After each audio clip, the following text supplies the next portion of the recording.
नमस्कार, आप देख रहे हैं सवाल आपका और आपके साथ मैं हूं कायनात अंसारी। हरियाणा हो सकता है लॉक। हरियाणा में लॉकडाउन लग सकता है, ये हम नहीं कह रहे हैं, ये कहना है बीजेपी विधायक कृष्ण मिड्ढा का। कृष्ण मिड्ढा का दावा है कि बढ़ते संक्रमण को काबू करने के लिए लॉकडाउन को लेकर उनकी सीएम मनोहर लाल से बातचीत हुई है। विधायक की माने तो तेजी से बढ़ते मामलों ने लॉकडाउन की स्थिति पैदा कर दी है। हालांकि प्रदेश सरकार अब भी संपूर्ण लॉकडाउन से इनकार कर रही है, लेकिन प्रदेश के 9 जिलों में सरकार ने वीकेंड लॉकडाउन का आज नोटिफिकेशन जारी कर दिया, जिसके तहत पंचकुला, गुरुग्राम, करनाल, सिरसा, फतेहाबाद, फरीदाबाद, हिसार, सोनीपत और रोहतक में शुक्रवार यानी आज रात 10 बजे से सोमवार सुबह 5 बजे तक वीकेंड लॉकडाउन जारी रहेगा। प्रदेश में बढ़ते संक्रमण के साथ मौत का आंकड़ा भी बढ़ता जा रहा है। पिछले 24 घंटे में जहां 13,947 नए केस सामने आए तो 97 लोगों की मौत हो गई। वहीं दूसरी तरफ अस्पतालों में मरीजों के बढ़ते दबाव ने हेल्थ सिस्टम की सांसों को फुला दिया है। झज्जर, बहादुरगढ़, सिरसा समेत कई दूसरे शहरों और जिलों में ऑक्सीजन की भारी किल्लत दिखाई दे रही है। बहादुरगढ़ में कई अस्पताल ऐसे हैं जो ऑक्सीजन की किल्लत के चलते वहां भर्ती मरीजों को डिस्चार्ज करने को मजबूर हैं। वहीं जिला उपायुक्त ने अस्पतालों को जितनी ऑक्सीजन हो उस हिसाब से मरीजों को भर्ती करने के आदेश दे दिए हैं। वहीं सिरसा में भी नागरिक और प्राइवेट अस्पतालों को कुछ ऐसा ही हाल देखना पड़ रहा है। ऑक्सीजन की किल्लत से सांसें अटक रही हैं। सरकार की सख्ती का दायरा बढ़ रहा है। नाइट कर्फ्यू के बाद नौबत वीकेंड लॉकडाउन तक आ पहुंची है, लेकिन सवाल आज यही कि क्या लॉकडाउन की तरफ सरकार बढ़ रही है और क्या कोरोना चेन को तोड़ने के लिए लॉकडाउन जरूरी हो गया है। इस पर करेंगे बातचीत, लेकिन सबसे पहले नजर सवालों पर। क्या जरूरी हो गया है लॉकडाउन? हरियाणा में क्या लग सकता है लॉकडाउन? बेलगाम कोरोना पर क्या लॉकडाउन ही लगाएगा लगाम? राज्य या राष्ट्रीय स्तर पर होना चाहिए लॉकडाउन? लॉकडाउन लगाने पर क्या है आपकी राय? कोई सुझाव, कोई राय आपकी हो इस विषय से जुड़ी, सीधा आप हम तक पहुंचा सकते हैं। नंबर लगातार आपकी टीवी स्क्रीन पर फ्लैश हो रहे हैं और इस पर बात करने के लिए हमारे साथ जो जुड़े हैं वो हैं बीजेपी के नेता डीपी कौशिक और वरिष्ठ पत्रकार शंभू भद्रा। आप दोनों का ही बहुत स्वागत है हमारे साथ इस बातचीत में जुड़ने के लिए। सबसे पहले सवाल मेरा बीजेपी के नेता डीपी कौशिक से। कौशिक जी, क्या घड़ी आ गई है लॉकडाउन लगाने की? क्या लगता है कि अब बहुत जरूरी हो गया है लॉकडाउन? देखिए कायनात, अभी जो माननीय मुख्यमंत्री जो डिसीजन लिया है वीकेंड का, ये बहुत जरूरी था लगाना, क्योंकि जो मरीज, जो पेशेंट अभी इस टाइम का हरियाणा में जो सिचुएशन है, हरियाणा क्या इनफैक्ट पूरे ऑल इंडिया में ऐसा हालात जो है, तो ये डिसीजन बहुत ठीक है। और बाकी सरकार को सोचना है, सरकार खुद मॉनिटरिंग कर रही है अभी अच्छे से। हालात से थोड़े से बुरे जरूर हैं, पर देखना क्या है कि सरकार क्या डिसीजन लेती है। मेरे ख्याल से ये जो डिसीजन है ये बहुत अच्छा कारगर साबित होगा। बाकी सरकार का भी मंथन चल रहा है, जो फुल अगर लॉकडाउन करने की जरूरत पड़ी तो जरूर किया जाएगा। ये अभी सरकार का मंथन का विषय है, ये सरकार को सोचना नहीं, है। आपको क्या लगता है मौजूदा परिस्थितियों को देखते हुए कि क्या लॉकडाउन लगाया जा सकता है, और अगर सरकार लॉकडाउन लगाती है तो तैयारी क्या रहने वाली है? पिछली बार जिस तरीके से लोगों को परेशानी हुई थी, क्या इस बार भी परेशानी होगी, या पूरा इस बार प्लान जो है, खाका जो है, सरकार तैयार करके रखने वाली है और उस पर काम शुरू कर दिया है? देखिए ओबियसली अगर देखिए लॉकडाउन लगता है तो हर तरह की परेशानियां भी आती हैं। शायद ये सबको पता है कि चीजें मॉनिटरिंग होती भी है, उसके बावजूद भी है ना बहुत सारी परेशानियां रहती है। उनका समाधान दोनों चीजें एक साथ नहीं हो सकती कि परेशानी भी ना है और लॉकडाउन भी लग जाए। तो ये इसमें हालांकि सरकार पूरी कोशिश करती है कि हर किसी भी नागरिक को कोई परेशानी ना हो, बट चीजें मैनेज करने के बावजूद भी कुछ ऐसे हालात हो जाते हैं जो कि इस तरह की कंडीशन पैदा हो जाती है। तो सरकार का जो डिसीजन होगा, मुझे लगता है कि अगर लॉकडाउन पूरा भी कर सकते हैं, करना चाहिए। मुझे लगता है इस तरह के हालात बढ़ रहे हैं ना, उसमें अभी पहले ही सोचते हैं कि 2 दिन का अभी जो लॉकडाउन वीकेंड का लगा है, इसमें क्या रिजल्ट आते हैं, उसके बाद सरकार इस चीज को सोचते है कि मुझे लगता है कि जल्दी ऐसा कुछ डिसीजन ले लिया जाएगा सरकार के द्वारा। शंभू भद्रा जी, आपको क्या लगता है कि सरकार के पास जो है क्या विकल्प अभी खुले हुए हैं? क्या आपको लग रहा है कि ये जो स्टेप बाय स्टेप सरकार आगे बढ़ रही है, ये बताता है, दिखाता है कि ये आने वाले तूफान से पहले की खामोशी है या तैयारी है? देखिए, मुझे ऐसा नहीं लगता है, क्योंकि सरकार जो है तो तरफ से इंडिकेशन है कि लॉकडाउन को अंतिम विकल्प के तौर पे लिया जाए, पहले विकल्प के तौर पे न लिया जाए। तो उसी को राज्य सरकार शुरू कर रही है। और राज्य सरकार का जो एक प्रयास है वीकेंड लॉकडाउन का, उन्होंने जो ये पहला प्रयास किया है कि जहाँ पे कोरोना के केस ज्यादा है 9 जिले में, वहाँ पे वीकेंड लॉकडाउन है। और इस वीकेंड लॉकडाउन के बाद मंडे को फिर सरकार देखती है कि इस 3 दिन के क्या असर हुआ इस लॉकडाउन का। केस अगर घटता है तो निश्चित रूप से सरकार फुल लॉकडाउन की तरफ नहीं जाएगी। नहीं, अगर इस केस पे कंट्रोल नहीं होता है और लगातार बढ़ता है तो उसके बाद अलग तरीके से सोच सकती है। और ये वीकेंड लॉकडाउन केवल भद्रा जी, आपकी आवाज हम तक नहीं पहुंच पा रही है, कुछ लगता है तकनीकी दिक्कत की वजह से प्रॉब्लम जो है वो हो रही है। डीपी कौशिक जी की तरफ ही मैं रुख करना चाहूंगी। कौशिक जी, यहाँ पर जो कृष्ण मिड्ढा हैं बीजेपी के विधायक, उनका साफ तौर पर कहना है कि लॉकडाउन जो है जल्द लग सकता है। मुख्यमंत्री से इस बारे में बातचीत हुई है, तो ये लॉकडाउन जो है इससे क्या मतलब निकाला जाए? उन्होंने जो बयान दिया है यहाँ पर, क्या इसको ये माना जाए कि वीकेंड लॉकडाउन की बात हुई थी या फिर संपूर्ण लॉकडाउन की बात हुई थी? देखिए कहना, जैसे मैंने बताया नहीं, अब हम लोग 2-3 दिन का रिजल्ट देखे हैं, वीकेंड का क्या रिजल्ट आता है, और सरकार उसके बाद मंथन कर ही रही है, मतलब कंटिन्यू कर रही है। मंडे को कुछ चीजें देखने को क्लियर होंगी। अगर सरकार जरूरत पड़ी तो इसमें कोई मतलब कोताही नहीं बरतेगी। लॉकडाउन अगर जरूरत है तो लगाएगी सरकार, क्योंकि जिस तरह के हालात मुझे लग रहा है कि हरियाणा में अभी हमारे यहाँ पे बहुत ज्यादा चल रहा है मामला। बेसिकली मैं झज्जर बैठा हूँ अभी, और इतने पेशेंट दिल्ली, नोएडा, अपने झज्जर में भी पहले नहीं था। अब झज्जर के हर गांव में मतलब कम से कम 15-15, 20-20 डेथ डेली हो रही है। तो देखिए सिचुएशन बड़ी बैड सिचुएशन में हम लोग गुजर रहे हैं। तो सरकार को ये मंडे तक कोई डिसीजन निकल के आता है तो जो भी सरकार करेगी, मुझे लगता है कि लॉकडाउन का एक लास्ट विकल्प है कि हो जाए, तो मुझे लगता है कुछ कमी आ सकती है पेशेंट को जिससे। और ये एक ब्रह्मास्त्र के रूप में ही देख सकते हैं, और शायद वो घड़ी भी नजदीक आते दिखाई दे रही है। इस पर हम बात करेंगे, लेकिन कुछ दर्शक जुड़ गए हैं। रमन हिमाचल से जुड़े हैं और अमित बहादुरगढ़ से जुड़े हैं। रमन, स्वागत है आपका, रखें अपनी बात। हेलो जी, मैं हिमाचल के हिमाचल में क्या लॉकडाउन लग सकता है हरियाणा में? रमन जी, बहुत शुक्रिया हमारे साथ जुड़ने के लिए। पूरी बात तो हम आपकी नहीं सुन पाए, लेकिन इतना जरूर समझ पाए कि आप इस बात को लेकर चिंतित हैं कि लॉकडाउन कहाँ लग सकता है, हिमाचल में लग सकता है या हरियाणा में लग सकता है। फिलहाल हम बात यहाँ हरियाणा की कर रहे हैं, लेकिन परिस्थिति और स्थिति जो है कमोबेश हर एक जगह पर सामान्य दिखाई दे रही है। ये खतरा जो है, लॉकडाउन का खतरा धीरे धीरे करके जो है बढ़ता जा रहा है, दबे पांव आ रहा है, लेकिन हम इसे देख करके अनजान नहीं बन सकते हैं। इस पर बात जरूर यहाँ पर कर सकते हैं और करनी भी जरूरी है। अमित बहादुरगढ़ से जुड़े हैं, स्वागत है आपका अमित, रखें अपनी बात। मेरा सवाल है कौशिक साहब से जी। मैं ये जानना चाहता हूँ कि पिछले साल जब ये इस तरीके की पैंडेमिक सिचुएशन जनरेट हुई थी तो उसी समय हमने तुरंत जो है लॉकडाउन का डिसीजन ले लिया था। आज ऐसे क्या कारण है? क्या इलेक्शन एक कारण है या कुछ और ऐसे कारण है कि जिसकी वजह से इतना टाइम लगाया जा रहा है या इतना इसके बारे में विचार विमर्श किया जा रहा है? जब हिंदुस्तान में नागरिक ही नहीं बचेंगे तो हम इकोनॉमी को भी बचा के क्या करेंगे? चलिए, बहुत बहुत शुक्रिया अमित हमारे साथ जुड़ने के लिए। जी, डीपी कौशिक जी, जब नागरिक ही नहीं बचेंगे तो फिर ये सब कुछ करके हम क्या कर लेंगे?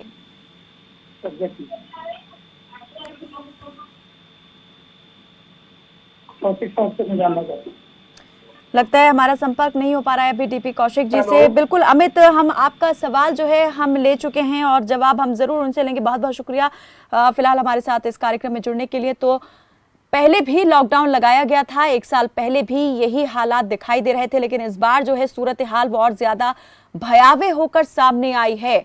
पहले जो मौत का आंकड़ा था वो भी कम था, संक्रमण की दर जो है वो भी यहाँ पर कम दिखाई दे रही थी, लेकिन अब दिन प्रतिदिन इसमें इजाफा हो रहा है और आज आलम यह है कि हम 3,85,000 प्रतिदिन संक्रमण के केसों पर जा बैठे हैं और मौत का आंकड़ा भी 3,000 के आंकड़े को पार कर गया है।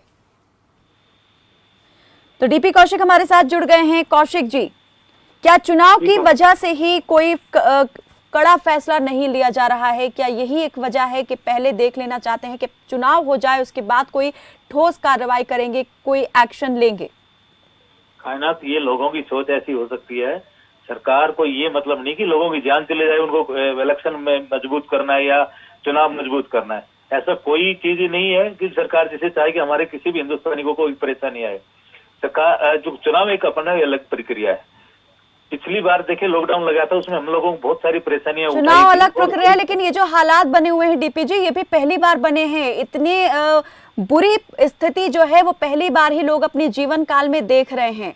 ये जो महामारी है, इसे लेकर कोई ऐसा नहीं है कि अनजान था। हम ये बराबर कह रहे थे कि महामारी अभी गई नहीं है, खतरा अभी टला नहीं है, एहतियात बरतनी जरूरी है। लेकिन हमने खुद देखा यहाँ पर किस तरीके से बेएहतियाती हुई और कैसे यहाँ पर अनभिज्ञता जो है वो एकदम दिखा दी। मुझे कहना था, एक बात बताइए, क्या हम लोगों ने एहतियात बरती? सरकार एक अलग फैक्टर, मैं मानता हूँ सरकार के जो डिसीजन नहीं होंगे वो गलती भी हो सकते, ठीक भी हो सकते। हम लोग कहाँ पे हैं बताइए मुझे। आज ये सिचुएशन किसकी वजह से है? हम लोग कब आते हैं बताइए? हम लोगों ने भी, हम लोग कब आते हैं जब एक रोल मॉडल सामने होता है, आह्वान होता है सामने से लगातार। अगर नेता सिर्फ जुबानी खर्च करें, अपील करें और कि आप सोशल डिस्टेंसिंग का पालन करें, मास्क पहन कर रखें, लेकिन जब वही नेता अलग ही रंग रूप में दिखाई देते हैं चुनावी रैलियों में, चुनावी सभाओं में, तो उसका क्या असर पड़ता है बताइए डीपी जी। हाँ जी, एक सेकंड बुला लेना। हेलो जी डीपी जी, मैं ये जानना चाह रही हूँ कि आप नहीं मानते हैं कि एक रोल मॉडल जो होता है वो एक जनप्रतिनिधि भी होता है, जो अपने लोगों का प्रतिनिधित्व करता है। उसके मुंह से निकली हुई बात को लोग जो हैं पत्थर की लकीर की तरह से फॉलो करना शुरू कर देते हैं। किया किसने, मुझे ये बताइए। क्या सरकार नहीं बोल रही? क्या करवाया आपने? क्या करवाया आपने? शंभू भद्रा जी, मैं आपसे जानना चाहूंगी। डीपी कौशिक जी आज ये सवाल कर रहे हैं जनता से, देश की जनता से, कि किसने क्या। ठीक है, लापरवाह जनता हुई, मैं मानूंगी, यहाँ पर लापरवाही हुई यहाँ पर, लेकिन क्या जैसी जनता, क्या वैसा ही शासक रहा नहीं? देखिए, गलतियां मैंने कहा कि हमारे से भी बहुत रही है। हम लोगों ने जितना हमें अवेयर होना चाहिए था, अवेयर होने के बावजूद भी गलतियां की है सरकार की। मैंने बोला भी, सरकार का डिसीजन है, वो सरकार भी देखिए हर तरह की बात सोच के काम करती है। उनको पूरे अपने राज्य का क्या, पूरे देश का उनको वो सोचना है। और लास्ट बार आपने देखा था कितनी हमारे वो परेशानी उठानी पड़ी थी। मैं कहता हूँ चलिए जो चीज हो गया उसको हम लोग उस पर डिस्कस ना करें। अभी बेहतर ये कि सरकार अब जल्दी ही मंडे को ये चीज देखकर जल्दी ही कोई अच्छी डिसीजन लेने वाली है, और जो मुझे लगता है कि अच्छा कारीगर साबित होगा प्रदेश के लोगों के लिए। लेकिन लोगों को भी सोचना पड़ेगा, आज भी लोग अवेयर नहीं है। शंभू भद्रा जी जी सवाल कीजिए। भद्रा जी क्या कहेंगे आप? यहाँ पर अभी डीपी कौशिक जी ने कहा ठीक है, यहाँ पर कमियां कोताहियां हुई हैं, भले ही प्रशासकों से हुई हैं, नेताओं से हुई हैं, लेकिन लोगों का भी कम रोल नहीं रहा है इस लापरवाही में अपनी भूमिका अदा करने का। उन्होंने भी आग में घी का काम किया है। दरअसल में क्या है कि लॉकडाउन या जो भी सिचुएशन इस समय है वो कोई एक साल से जब आप ये चीज कर रहे हैं, एक साल से कोरोना को लेकर के आप स्ट्रगल कर रहे हैं, तो जब तक सरकार की तरफ से कोई डिक्लेरेशन नहीं हुआ कि कोरोना खत्म हो गया या ये हो गया, तो सरकार की तरफ से सख्ती तो जारी रहनी चाहिए थी। सरकार ये कहे कि नहीं सारा कुछ जनता ने लापरवाही करी है या सरकार से कुछ गलतियां हुई है, ऐसा नहीं है। आप जब चुनाव को लीड करने लगते हैं, आप सब कुछ में छूट देने लगते हैं, प्रशासनिक स्तर पे उस ढंग से काम नहीं होता है, हॉस्पिटल की हालत आप देख ही रहे हैं। यानी तमाम तरह की जो सरकार की तैयारियां होनी चाहिए थी वो तैयारियां नहीं है, और जब चीजें सर पे आती है तब लगता है कि सरकार अब कुआं खोदेगी, तब पानी निकालेगी, उसके बाद लोगों को पानी देगी। यानी कि जो मिसमैनेजमेंट जो गवर्नमेंट लेवल पे है वो आपको अभी दिख रहा है। और ये जो अभी वीकेंड लॉकडाउन है ये अभी वीकेंड ही रहेगा। अगर कोई इस तरह की अतिशयोक्ति कर रहे हैं कि जो नहीं जल्दी से पूरे प्रदेश में लॉकडाउन लगेगा, तो ऐसा उम्मीद नहीं है कि पूरे प्रदेश में अभी लॉकडाउन लगेगा। क्योंकि पीएम ने पहले जब बैठक की थी मुख्यमंत्रियों के साथ, तो उन्होंने स्पष्ट संकेत दिया था कि राज्य जो है तो लॉकडाउन को अंतिम विकल्प के तौर पे अपनाए और ये पहला विकल्प ना हो। तो उस हिसाब से जो मुख्यमंत्री हैं राज्य के वो देखेंगे कि वीकेंड लॉकडाउन का रिजल्ट क्या रहता है। अभी 9 जिले में लगाए गए हैं, हो सकता है इसका परिणाम अगर अच्छा रहा तो और जिले में बढ़ा दिए जाएंगे, और ये परिणाम अच्छा रहा तो कुछ सप्ताह तक इसको कंटिन्यू किया जाएगा। उसके बाद अगर सिचुएशन कंट्रोल में रहेगा तो ठीक है, लॉकडाउन की तरफ हम नहीं बढ़ेंगे। नहीं, अगर सिचुएशन कंट्रोल में नहीं है, केस बढ़ते ही जाएंगे, तो निश्चित रूप से हम लॉकडाउन की तरफ सरकार जा सकती है। और लेकिन वो उस तरह का सख्त लॉकडाउन नहीं होगा जैसे कि पिछले साल 1 से 4 चरण में किया गया था। पिछले साल जिस तरीके की सख्ती हुई थी या जिस तरह का लॉकडाउन हुआ था, आपने कहा कि उस तरह का नहीं होगा, ऐसा क्यों नहीं होने वाला है या क्यों नहीं होगा, मैं इस पर बाद में आपसे बात करूंगी। एक दर्शक इस वक्त हमारे साथ जुड़े हैं, नीरज जगाधरी से जुड़े हैं। स्वागत है आपका नीरज, रखें अपनी बात। सबसे पहले मैडम मैं आपको नमस्कार करता हूँ और आपके चैनल का बहुत बहुत धन्यवाद करता हूँ कि एक चैनल गरीब आदमी की आवाज उठाता है। जी, मेरा सवाल 1.5 साल से आपके चैनल पे यही है कि मैडम मैं यमुनानगर में एक प्राइवेट इंस्टीट्यूट में पीएन का काम करता हूँ, चपरासी का। मैं सिर्फ 10वीं पास हूँ, अगर किसी कारणवश मैं पढ़ा नहीं हूँ, मेरे पिताजी नहीं है। मैं जिस पे लग रहा डायरेक्टर सर पे, उनका वेतन 50,000 है, मैनेजमेंट का वेतन 2 लाख 4 लाख है। वो अपना पालन पोषण बहुत अच्छी ढंग से करते हैं क्योंकि उनका वेतन इतना है। मैं 8,000 में ना तो अपने बच्चे की पढ़ाई करवा पा रहा, ना अपने घर का पालन पोषण अच्छी तरह करवा पा रहा, ना अपने घर का खर्चा उठा सक रहा। मैं जब अपनी मैनेजमेंट से बात करता हूँ, हमारी मैनेजमेंट कहती है अगर सरकार आज घोषित कर दे कि प्राइवेट इंस्टीट्यूट में जो 8वीं 10वीं पास है और 8वीं 10वीं पास करके लग रहे पीएन लग रहे माली लग रहे, उनका 15,000 रुपए वेतन कर दे तो आज हम 15,000 दे देंगे। ये सरकार 15,000 रुपए क्यों नहीं कोशिश कर दी मारा। उसके बाद में शिक्षा मंत्री के पास 4 बार चला गया, शिक्षा मंत्री ने कुछ नहीं करा क्योंकि हम गरीब हैं। ये प्राइवेट मैनेजमेंट वाले पैसा चढ़ा हुआ इसलिए। चलिए, बहुत बहुत शुक्रिया नीरज, आप हमारे साथ जो है लगातार जुड़ते हैं इस कार्यक्रम में और अपनी बात इस मंच के जरिए उठाते हैं। हम भी आपकी बात जो है आगे तक पहुंचाते हैं। उम्मीद करेंगे कि ये बात जो है ज़रूर सत्ता के गलियारों तक पहुंचे और जिस वेतन के समानता के मुद्दे को आप उठाते हैं वो मुद्दा जल्द अज जल्द जो है वो सॉल्व हो जाए। एक दर्शक दिल्ली से जुड़े हैं हमारे साथ, राजेश, स्वागत है आपका। राजेश, रखें अपनी बात। राजेश, अपनी टीवी की आवाज कम कर दें और जल्दी अपनी बात रखें।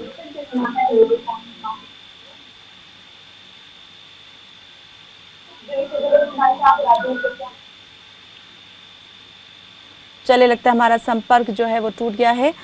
जी शंभू बत्रा जी, आपने कहा कि जिस तरह की सख्ती और कड़ाई पिछली बार देखी गई थी लॉकडाउन के दौरान, उस तरह की इस बार नहीं दिखाई देगी, तो इसके पीछे की वजह क्या मानते हैं आप कि इस तरह से इस बार जो है क्यों नहीं होगी उस तरह की सख्ती या उस तरह की पाबंदी? इसकी वजह ये है कि पहली वजह ये थी कि जो पिछले बार 4 तरफ लॉकडाउन हुआ और उस लॉकडाउन के बाद भी पूरे साल आप देखेंगे तो केस में कोई कमी नहीं आई। जो केस की रफ्तार है वो धीमी जरूर हुई, तेज और धीमी के अनुपात में चलता रहा। और हम 600 केस थे जब हमने लॉकडाउन लगाया था और आज हम रोजाना 2 लाख से ज्यादा केस आ रहे हैं। तो कहने का सेंस कि हमने कोई बहुत बड़ा अचीवमेंट कर लिया लॉकडाउन से, ऐसा नहीं है। दूसरा कि इकोनॉमी उस लॉकडाउन से डिरेल हो गई थी, तो अब कोई सरकार ये रिस्क नहीं लेगी कि जो इकोनॉमी को वापस डिरेल किया जाए, क्योंकि आपने देखा कि पिछले सरकार के समय में -23 डिग्री तक हमारा जीडीपी चला गया एक तिमाही में। तो कोई सरकार इस तरह का रिस्क नहीं लेना चाहेगी क्योंकि अब लोग कोरोना से अवेयर भी हो गए हैं। पब्लिक मान लीजिए पिछले साल अवेयर नहीं थे, इस साल अवेयर भी है। तो सरकार इसलिए भी देख रहे हैं कि जो मास्क लगाना है या सोशल डिस्टेंसिंग मेंटेन करना है, सैनिटाइजर का यूज करना है। इस बार हमारे पास वैक्सीनेशन भी है, वैक्सीनेशन अभियान चल रहा है। तो ये सारे कारण है जिसके कारण से सरकार पूर्ण लॉकडाउन की तरफ नहीं जाएगी। और अगर बाय द वे कोई कहीं पे लगाया भी गया 2-4 दिन के लिए तो वो उसमें उतनी सख्ती नहीं होगी क्योंकि हमारे पास कई सारी चीजों को आपका कहना है कि छूट यहाँ पर रहेगी क्योंकि अर्थव्यवस्था को चलाने के लिए जो है छूट देना भी जरूरी है। भिवानी से एक और दर्शक मनोज वर्मा हमारे साथ जुड़े हैं, स्वागत है आपका। मनोज, रखें अपनी बात। मैडम मैं ये कहना चाहता हूँ कि देखो ये कहते हैं कि जान है तो जहान है, अगर जान ही नहीं रहेगी तो हम क्या कमाएंगे क्या खाएंगे। अगर मुख्यमंत्री साहब ये छोटी लेते हैं कि भिवानी के लोगों को कोरोना नहीं होगा तो भिवानी में लॉकडाउन मत लगाओ, हम तो ये कहना चाहते हैं। तो ये जी, तो आप पक्ष में है लॉकडाउन के या नहीं? हम पक्ष में है लॉकडाउन के, अगर जान रहेगी तो हम फिर कमा लेंगे। चलिए, बहुत जी बहुत बहुत शुक्रिया मनोज हमारे साथ जुड़ने के लिए। और रणधीर जुड़े हैं रोहतक से, स्वागत है आपका रणधीर, रखें अपनी बात। रणबीर जी। सायना जी, देखो लॉकडाउन तो वैसे ही लगा हुआ है और लगाए तो उसको सख्ती से लगाया जाए क्योंकि जनता इतनी परेशान है कि जिसका पूछो मत। न हॉस्पिटल में ऑक्सीजन है, न डॉक्टर हैं, न बेड है। डॉक्टर हैं तो डॉक्टर इतने परेशान हैं कि वो ओवरलोड है, वो बाथरूम तक नहीं जा पा रहे, डॉक्टरों के पीछे जनता लगी हुई उनका बेचारा। और इसकी जिम्मेदार हमारी सरकार है, सीधे तौर पर सरकार खाली आंकड़े गिनाने में लगी हुई है। सरकार ने किया कुछ नहीं, ऑक्सीजन विदेशों को भेजते रहे, दवाइयां भेजते रहे, ढंडोरा पीटते रहे, वाहवाही में लगे रहे और यहाँ कुछ नहीं बचा। ये वही हकीकत होने वाली है। मोदी जी कह रहे थे कि देश की बढ़ती जनसंख्या पे चिंता का विषय, तो यहाँ जनसंख्या को कम करने में लगे हुए और कुछ नहीं है, क्योंकि न कोई नेता मर रहा है, न कोई मंत्री मर रहा है, सिर्फ गरीब और आम आदमी मर रहे हैं, जिनकी कोई वैल्यू नहीं है, जिनको कोई जगह नहीं मिल रही। ये देश की कड़वी सच्चाई आपकी। चलिए, बहुत बहुत शुक्रिया रणधीर जी हमारे साथ जुड़ने के लिए। तो हर एक व्यक्ति की अपनी पीड़ा है, अपना आकलन है और अपना ही एक विचार है। भूपेंद्र पंजाब से हमारे साथ जुड़े हैं, बहुत स्वागत है आपका भूपेंद्र, रखें अपनी बात। हेलो जी भूपेंद्र। हेलो जी भूपेंद्र जी, हम सुन पा रहे हैं आपको, रखें अपनी बात। मैडम नमस्कार जी। जी नमस्ते मैडम, जब से ये प्रधानमंत्री साहब आए हैं मोदी साहब, मैडम कुछ नहीं किया, गरीब को मार देंगे ये। आज महंगाई के बारे में मोदी बोलता ही नहीं है कुछ भी, देश को बेच दिया इसने अडानी के पास। आज तेल का, सरसों के तेल का क्या भाव है, गरीब को मार देगा ये। अरे इसको कब आंखें खोल अपनी, आज महंगाई देख कितनी है। सबसे निकम्मा प्रधानमंत्री, सबसे निकम्मा मैं कहूंगा। मेरा तो जीना हराम कर दिया, मेरे 4 पैसे कहाँ से खाऊंगा मैं। आज सरसों के तेल का क्या भाव है, रिफाइंड का क्या भाव है, 160 रुपए का। मोदी को बोलो कुछ। अरे ऐसा निकम्मा प्रधानमंत्री। हिंदू मुसलमान बस इसने लगाई हुई है, बस एक ही बात इसको आती है बस। और ये दूसरे को देशद्रोही कहता है। भाजपा वाले सब सही है, दूसरा जो भी बोलेगा इनके खिलाफ वो देशद्रोही है। सबको ये देशद्रोही कहते हैं बस। जी बहुत बहुत शुक्रिया भूपेंद्र जी हमारे साथ जुड़ने के लिए। देशभक्ति सिखाएंगे ये क्या जी। डीपी जी सुन पा रहे हैं आप, लोगों में किस कदर गुस्सा है इस वक्त। जो है कोई दोहरी, कोई तेहरी मार झेल रहा है। महामारी अलग है, बेरोजगारी अलग है, ऊपर से महंगाई अलग मारे जा रही है।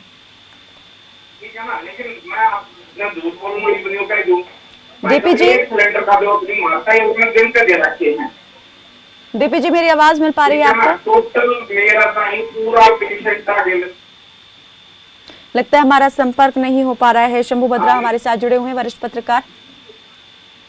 जी डीपी जी आपकी आवाज हमें ठीक प्रकार से नहीं मिल पा रही है। जी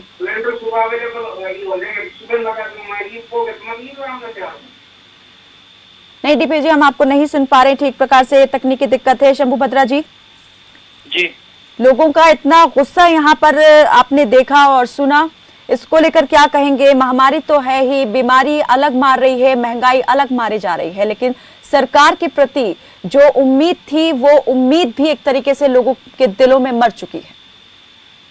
देखिए, ये तो बिल्कुल सही है कि जो कोरोना से निपटने की जो सरकार की नीति है उसको लेकर के कई सारे सवाल हैं और सरकार हमेशा हेडलाइंस मैनेजमेंट में लगी रही और जो ग्राउंड पे काम होना चाहिए वो ग्राउंड पे इन्होंने काम नहीं किया है। आज ही आपने देखा कि सुप्रीम कोर्ट लगातार सुनवाई कर रहा है और आज भी सुप्रीम कोर्ट ने सख्त टिप्पणी की है कि ये राष्ट्रीय संकट है और सरकार के पास इससे निपटने का कोई राष्ट्रीय प्लान नहीं है। 14 महीने तक क्या करते रहे जी।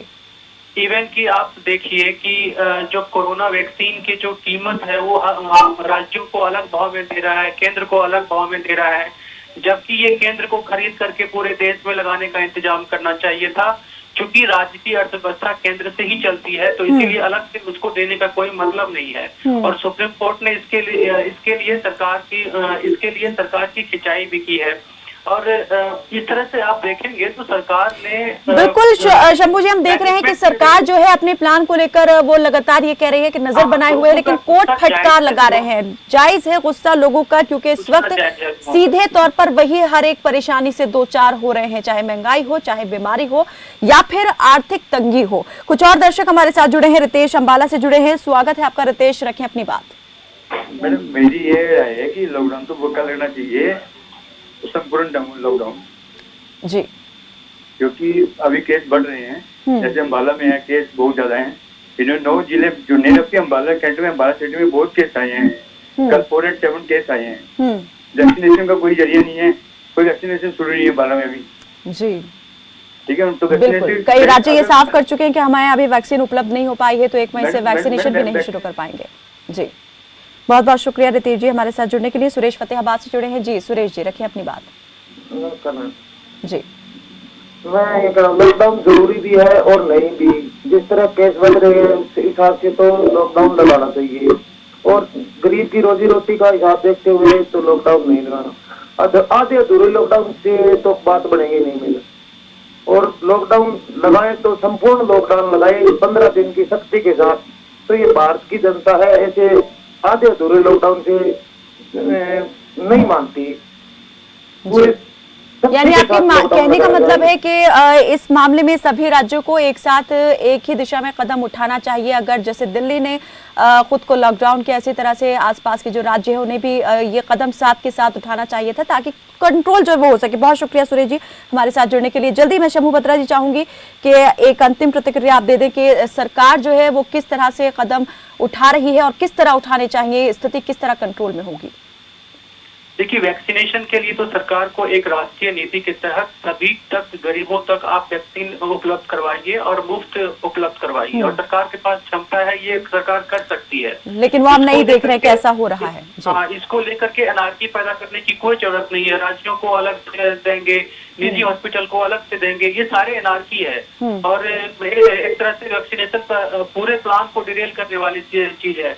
आप यूनिफॉर्मिटी हो कि जब एक देश एक नीति की बात करते हैं तो वैक्सीनेशन में भी एक देश एक नीति की बात हो, और सभी लोगों को जल्दी से लॉकडाउन के फैसले को लेके कि लॉकडाउन जो है उसका फैसला किस तरह लेना चाहिए सरकारों को। लॉकडाउन को लेकर के राष्ट्रीय लॉकडाउन की आवश्यकता नहीं है। जहां पे कंटेनमेंट जोन है वहां पे आप सख्ती करिए, और पूरे देश को लॉकडाउन लगा कर, चूंकि हमें बहुत फायदा नहीं हुआ, हमने 4 चरम लॉकडाउन लगाया पिछले साल। तो बेहतर है कि पिछले बार के अनुभव से कुछ सीखा जाए और दोबारा उसे रिपीट ना किया जाए। बहुत बहुत शुक्रिया शंभू बत्रा जी हमारे साथ इस बातचीत में जुड़ने के लिए। डीपी कौशिक जी का भी बहुत धन्यवाद, वो भी हमारे साथ इस बातचीत में जुड़े। तो सरकार और प्रशासन भरपूर कोशिश कर रहे हैं कि हालात को जल्द से जल्द कंट्रोल किया जा सके, लेकिन बढ़ती पाबंदियां इस बात की ओर इशारा जरूर कर रही हैं कि हालात अगर यूं ही बने रहे तो फिर सरकार कोई कड़ा फैसला ले सकती है। जैसा कि प्रधानमंत्री ने कहा था कि सरकारें लॉकडाउन को अंतिम विकल्प के रूप में ही इस्तेमाल करें, तो ये अंतिम विकल्प लॉकडाउन ही होगा। फिलहाल के लिए मेरे साथ बस इतना ही। आप देखते रहें खबर फास्ट। नमस्कार।